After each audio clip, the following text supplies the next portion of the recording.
Okay, let's work on depression. Let's help you see a different way to tackle depression and come into your power. Okay, unfortunately, if you've ever had depression, you know there's a lot of bad advice out there. You know, people will say it's a matter of just using your mind and being stronger, and that's not the case. Depression is much more complicated than just having attitude to work your way out of it. Depression is a deep, complicated topic. And the reason why depression is so hard to beat is depression is usually from multiple things at once. And that's the secret that allowed me to beat my own depression 20 years ago. Because when I was working to get out of that little hole of depression, you try one thing and then it doesn't work, or it works a little bit but then it doesn't work.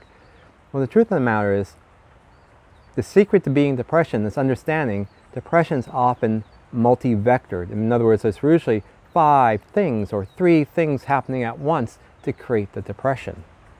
And then once you're in the depression, our mind goes into survival mode and it's not thinking in the same way as it does when you're not in depression.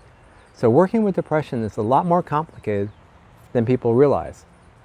So let's kick depression's ass and realize that healing from depression is a combination of health, spiritual, lifestyle, and many small changes put together to finally come to the top of it and push it beyond you. So what is depression? From the Taoist definition, depression is when you're living in a negative manner. In other words, your lifestyle or factors in your life are taking more away than you're gaining. So when you're living in a positive manner, that's great. In our culture, we tend to push people too hard. People tend to overpush and they burn out, which then can lead to depression. So the truth is, in Taoism, we teach you to push at 70% effort. Not so much you burn out like a car, but not too much that you fall into depression. And one of the things is, when you have problems pile up on each other, they slowly take away your energy, they slowly take away your resources, and then that leads you into depression. So depression is like 3 strikes and you're down, and most people have 6 strikes against them, they don't even know they have 6 strikes. So what you do is you work to remove the strikes. So for instance, eating better. If eating crap food, your body's going to be feeling like crap. In other words, eat well. If you're eating bad, it's going to depress the body. So getting the proper nutrients is really critical oftentimes in curing depression. So a common problem is we're nutrient poor in this culture. We don't get enough B, we don't get enough magnesium, we don't get enough trace elements. And lo and behold, when you begin to take those trace elements and eat better, you perk up, you feel better right away. For me, I know that's a real issue. So I take B vitamins because if I don't take B vitamins, I lag. But when I take the B, it peps me up. So there are many factors. So one could be nutrients. Now getting the right diet in can be really important. And now there are a lot of diet cookbooks out there. Not every diet cookbook is going to meet your needs. In other words, understand your own unique blend. There are 1 million diets out there. Not all 1 million are going to work for you.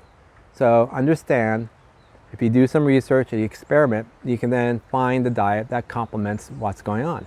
Lots of times in depression, there are dietary components to a depression. So for instance, you could be drinking milk, and milk could actually cause you to become depressed. And then you drink more milk because milk hides the depression by pepping you up a little bit. So you drink the milk to feel less depressed, but the milk is making you feel depressed.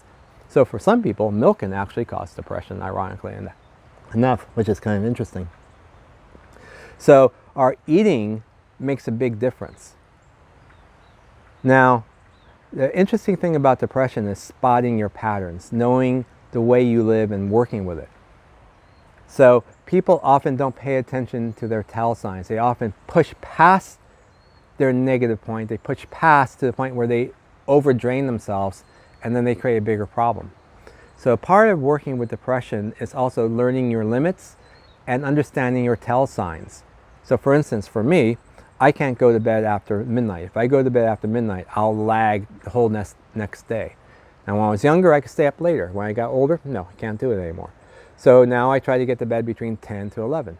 But it's not the same every night because we have to listen to our body, because I like to stay up late. So when I build up too much energy, I stay up a little bit later, which kind of modulates my body. So on average, I try to go to bed around 10 or 11. But some nights I push it a little bit extra. let myself get a little bit extra tired so I could sleep better. So that's not intuitive when you have to change up your habits a little bit to match to your body's needs. So part of depression is learning to listen to your body, learning to listen to your mind, learning to listen to your spirit. Your body is your physical self, your mind are your stories, and your spirit is how you move through that. So if your story is dragging you down, then your depression is going to require you to tackle your story. And if your spirit isn't moving enough, you're going to have to add motion to your life. You're going to have to explore and add excitement. And if your body is taking you down, you'll feel in your body, you'll feel tired. So the intermixed different causes of depression can make a really complicated brew to solve, which is kind of interesting. So now you can begin to look up different causes of depression, and you can begin to test and see which ones work for you and which ones not. Keeping in mind multiple things could be in play here. So learn to spot your patterns. Don't over push at low moments, because if you over push at a low moment, you create an additional problem. You're actually to strike against you by over pushing. So be careful not to over push yourself. Now, another interesting thing about depression is the tides. Life has tides where you have high tides and low tides. And that means when things are happening around you which are not good, it's going to help make you depressed. And you have to learn to relax against that. And when things are better around you, you'll feel better. Which is why some people, in trying to solve the depression, will hang out with people who are high energy to help them pull up. Or you'll go into a better situation to pull you up.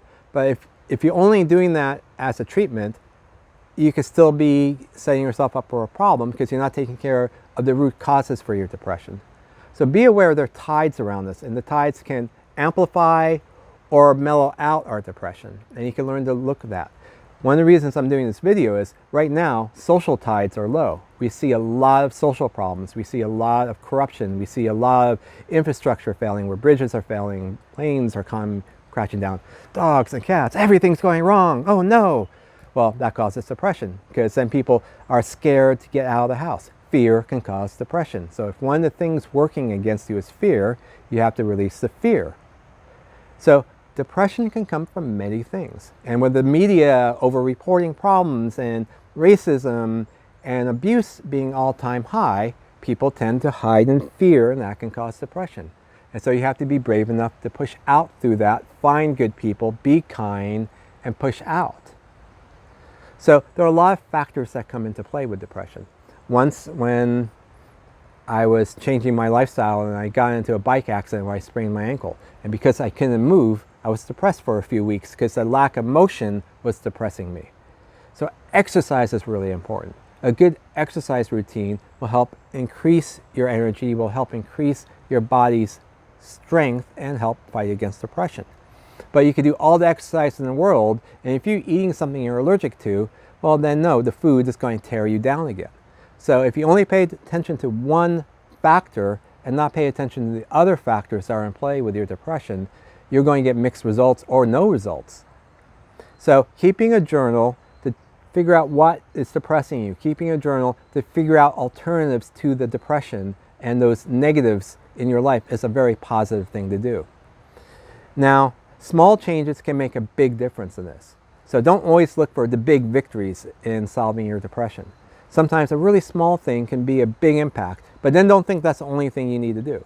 So for instance, when I discovered I was a little bit low on Bs and I began taking B vitamins, that was like amazing. Just taking a B vitamin was able to pick me up, and it was like made a big difference. It changed my whole world around.